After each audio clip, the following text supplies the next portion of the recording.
During the summer of 2023, we moved to a remote Scottish Hebridean island to be its only two residents, along with our two pet sheep and pair of cats. These remote islands seem to retain an old-fashioned rhythm and a charm which we find encouraging us to live a more frugal and simple life, the way man was perhaps more intended to. We have an ancient stone cottage to restore, veggies to grow, livestock to build up, fish to catch and smoke, a boat to buy, and much more. Step back in time with us at the Scottish Isle. Now, before you say anything else, what do you think of that? Wow.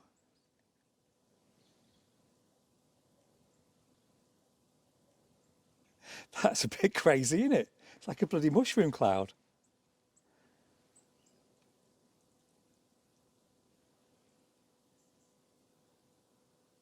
Have you ever seen anything like that in your life? This place never ceases to amaze me. It is insane, isn't it? I'm just going to zoom in.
Oh, you can see a hole now. The last time I was here was October. It was about the first week in October. And you got I got nowhere. midged out. Okay. I just started digging that out. I chucked some of this out because I want to make a spoil heap because we need to melt detect it. I don't want to like chuck it all over the place. I want to put it all in the same place.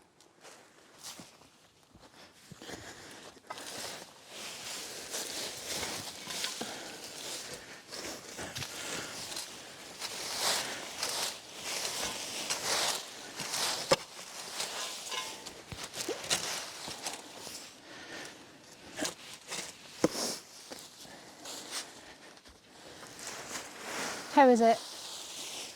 How does it go again, your invention for archaeologists? Your foot digging?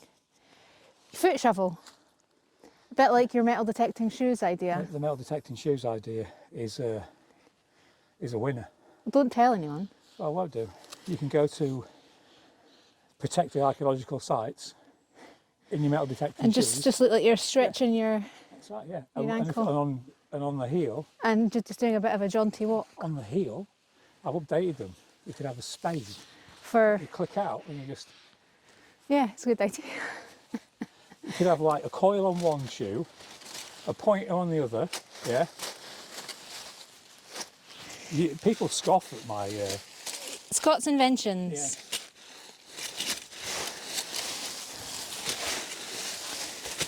Why did you choose to dig down in this bit? Well, I did a what? Why did you choose to dig down here? Because I wanted to see if it was the well, but we've since found out that it isn't. I mean, what is that? Why did you throw it all over me? It's not like I'm dirty enough.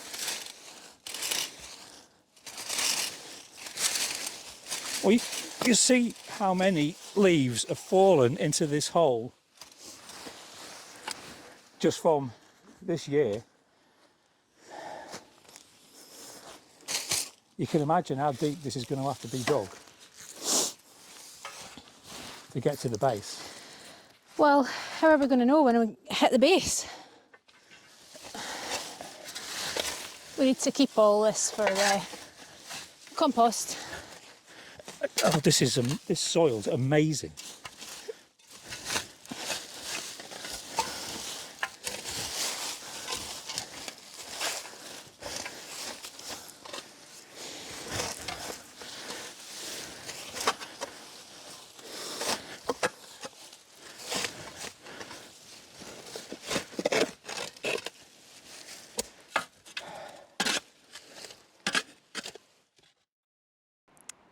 I have very few things of my grandparents, apart from Nana's soup pot and a couple of bits and bobs.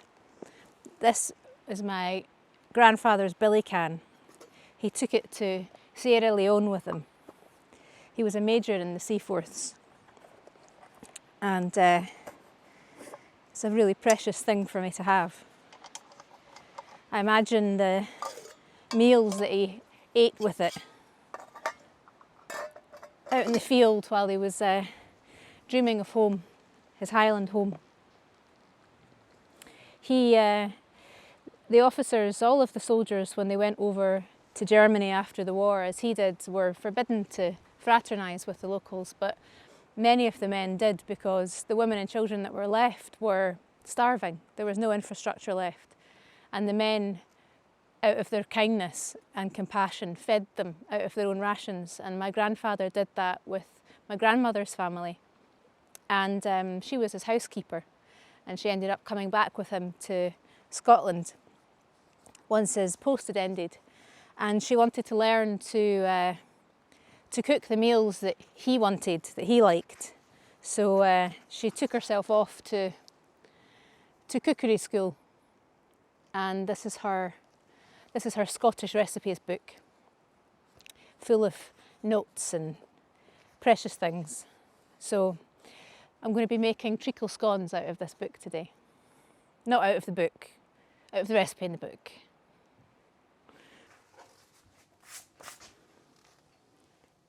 Right, well, here is my recipe for anyone that wants to take a screenshot or anything like that. What strikes me is, compared to modern scones, all of the recipes in this book are, they use very, very few wet ingredients.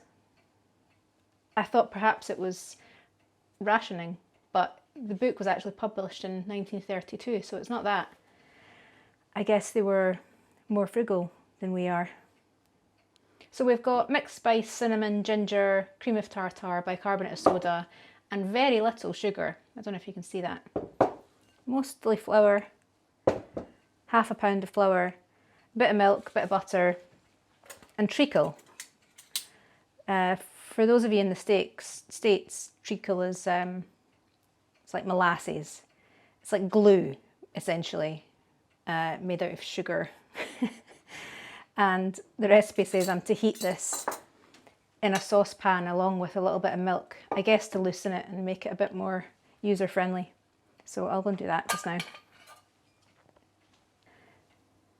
I was taught that when you're making normal scones that you don't rub the buttery too much into the flour, because when it melts it leaves nice air pockets and gives you a better rise.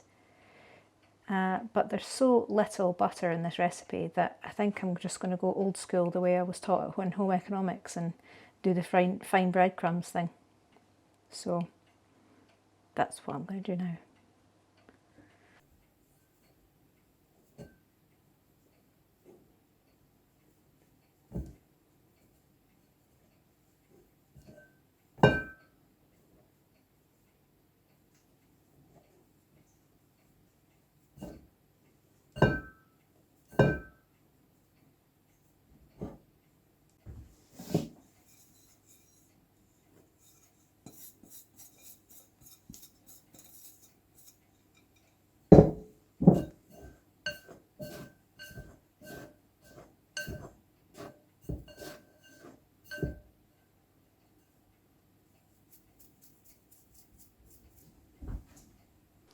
Well, I've loosened this treacle so it's less like something you'd put on to tar a ship, and more like something you'd cook with. Loosened it with a bit of milk, but I can't see, there's no way that that's going to make all of that flour into a stiff dough.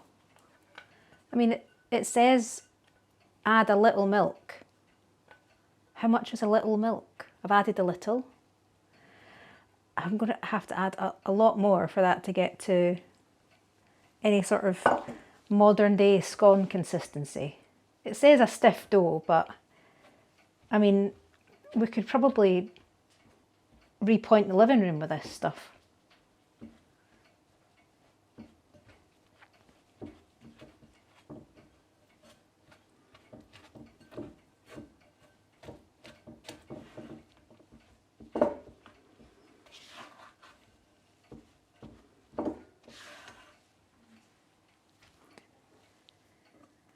With normal scone mix, I know you don't want to overwork it, so I'm just going to treat this the same.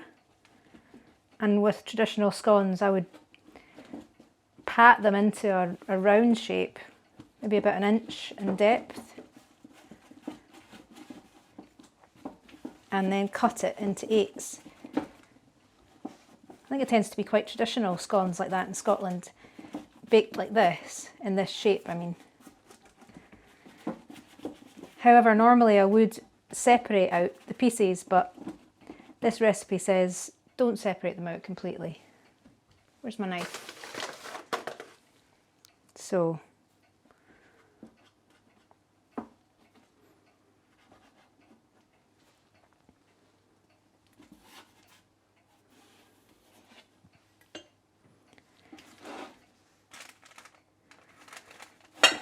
but then if I don't separate them, you're not giving them much of a chance to rise. Although, maybe they're more likely to go straight up. Oh, I don't know. Don't separate them completely, okay?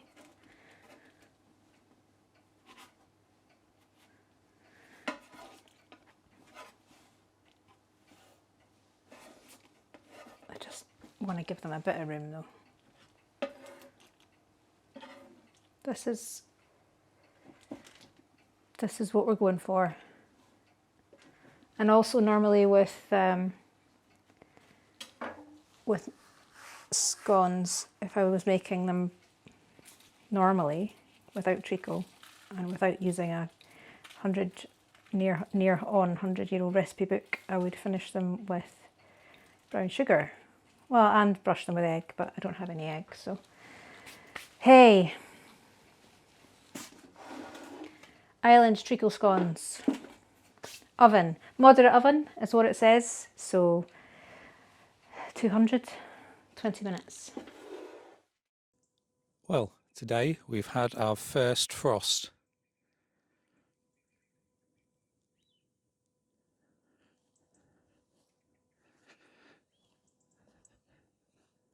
Didn't actually feel this cold last night, but maybe that's the power of the fire.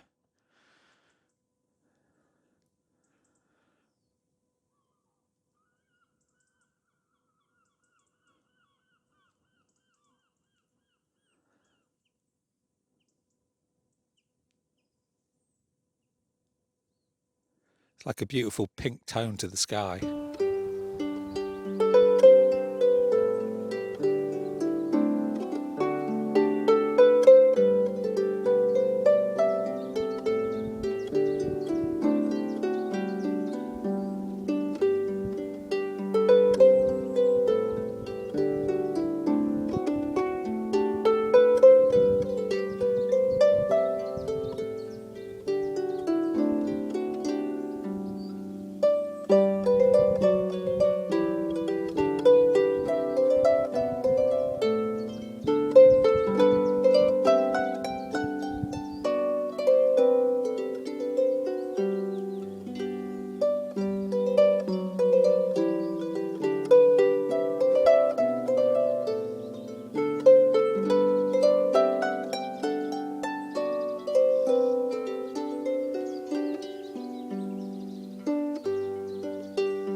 been waiting to cut this since I got here. I'm not a big fan of reeds. Rushes. I think they look terrible.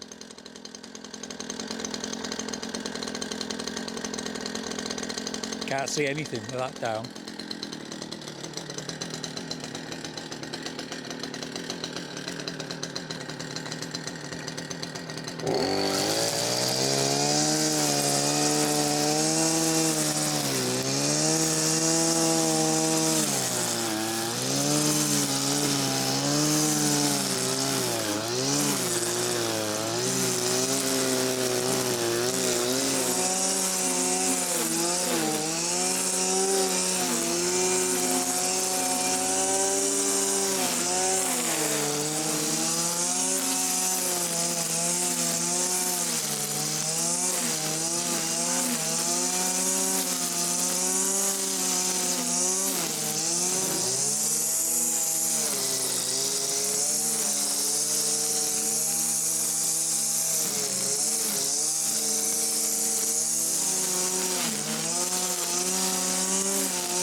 It's so thick that, again, it's going to take like 2 or 3 passes to get it right down. But again, you can't see where you're walking. There are divots everywhere, and also there are other channels with water coming down from the hill into the pond.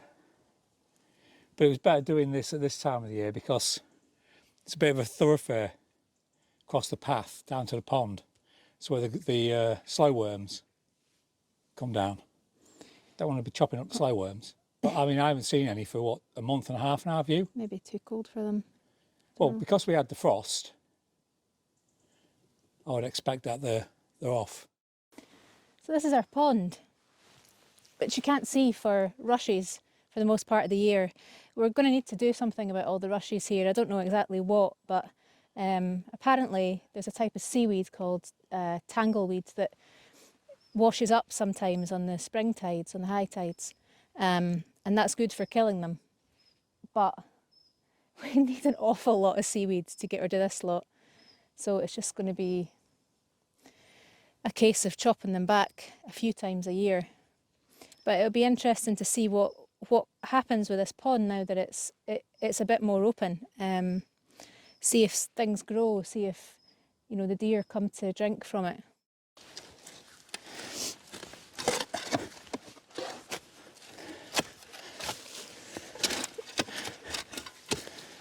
Oh. You never said. Never said what? That I look like James Bond in my roll neck sweater. You've got to ask yourself why. You never said, you remind me of a young Sean Connery in that roll neck.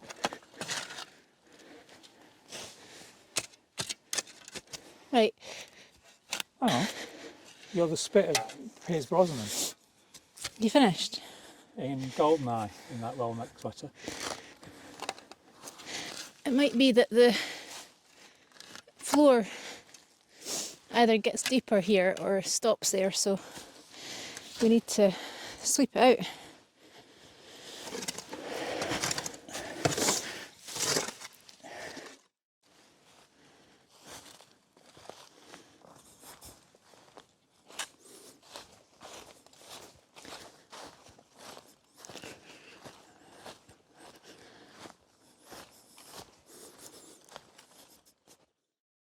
Well, we've got 3 distinct phases of occupation.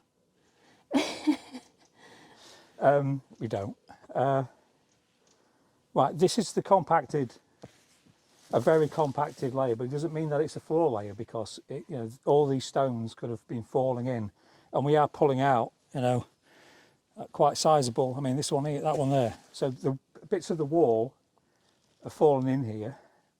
what we could be finding here is just a level that has been, walked upon after it's all collapsed.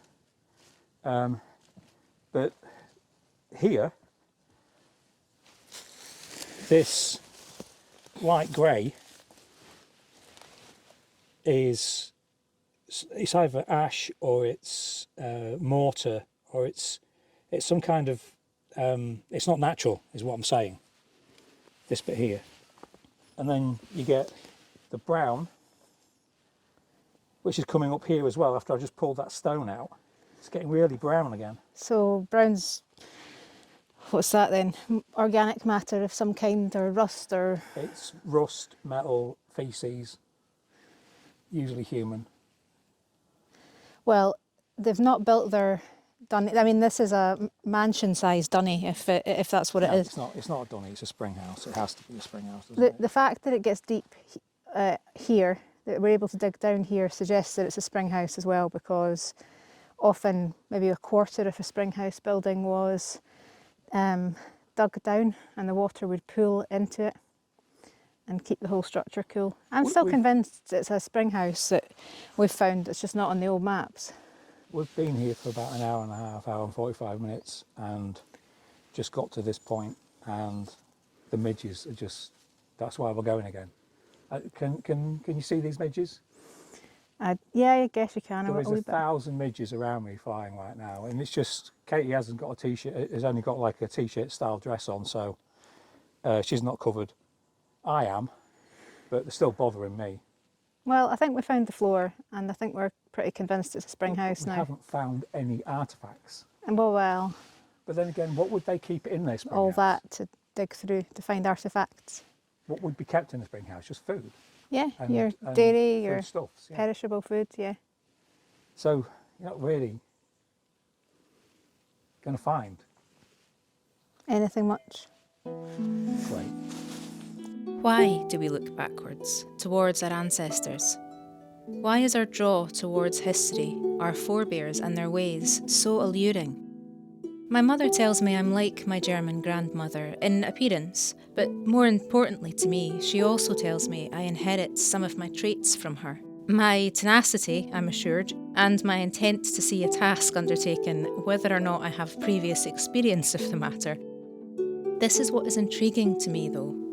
The fact that characteristics, as well as appearances, are genetic.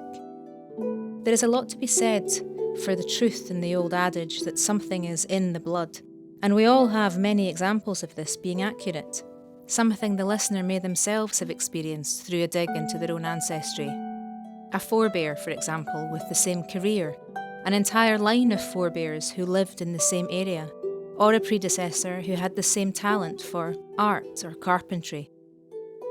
There is an inheritance to our natures that makes us who we are. Our compassion, our kindness, likes, dislikes, even our talents, they all come from someone. From a long line of ancestors who were just like us in their hopes, dreams and endeavours, and who, just like us, understood that there's more to this old world than meets the eye. More to our past that we should honour, and more to our futures than we could ever imagine.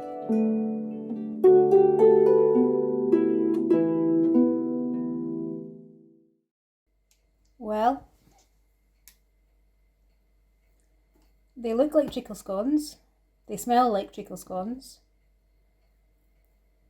Probably going to have to go quite heavy on the butter when we're eating them, but hey, what's a cup of tea for if they're a wee bit dry?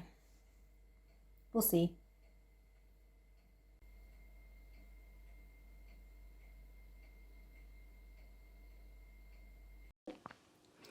I've made treacle scones. Have you ever had treacle scones before? I've never, well, no. Have you ever had treacle scones or scones? I say, see, now you've got me questioning what I say.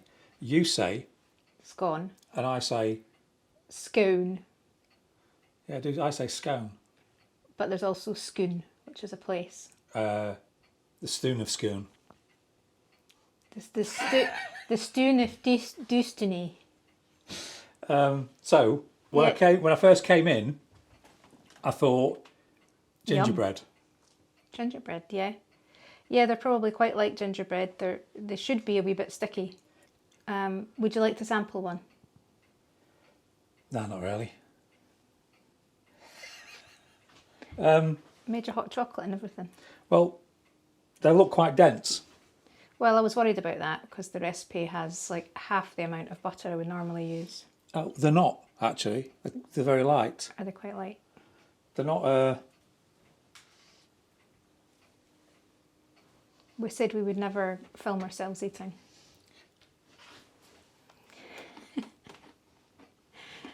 Are they all right?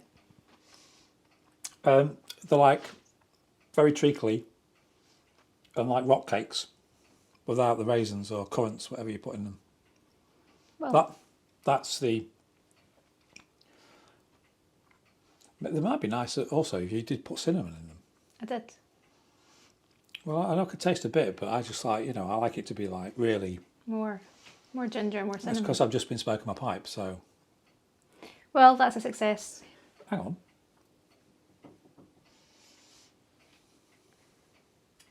Oma's cookbook did the right thing. I'm glad I followed the recipe. They're not German, they're Scottish. Oh, yeah, but it's her cookbook. So... But the treacle scones are Scottish. They're Scottish, but well, I was going to say made by German, but you're half German. You're half German? Half German. We won't say anything about that.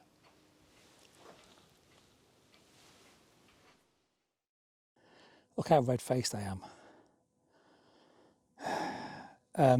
Katie had to leave because she's got a friend coming over this afternoon.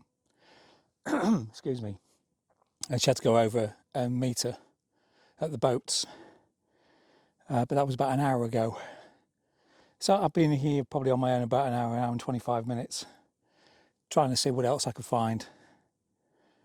Digging is just tiring work. So let me flip this round and show you what I've discovered. Now, if you can see me through the midges, what I decided to do was dig down on the back wall here and just get to where the first stones were laid, just to make sure that we were on the actual level of the floor, which we are. So there's not much for you to see, unfortunately. And the plan is we're going to dig this out and clear it completely. But what do we expect to find? Not very much, to be honest, because as we said earlier, with it being a spring house, all that would have been in here is perishables, food, milk.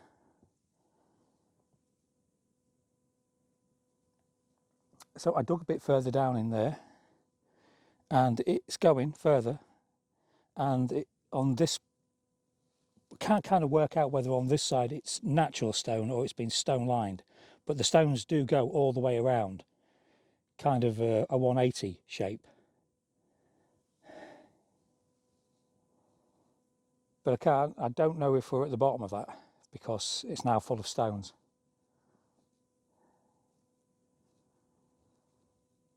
So yeah, I would like to have got all this cleared out of the way, but the midges are just do it too intense, and also it is a two-person job really to get it done quickly.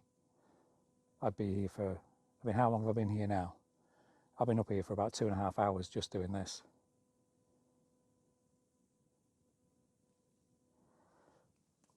But it's getting there, step by step.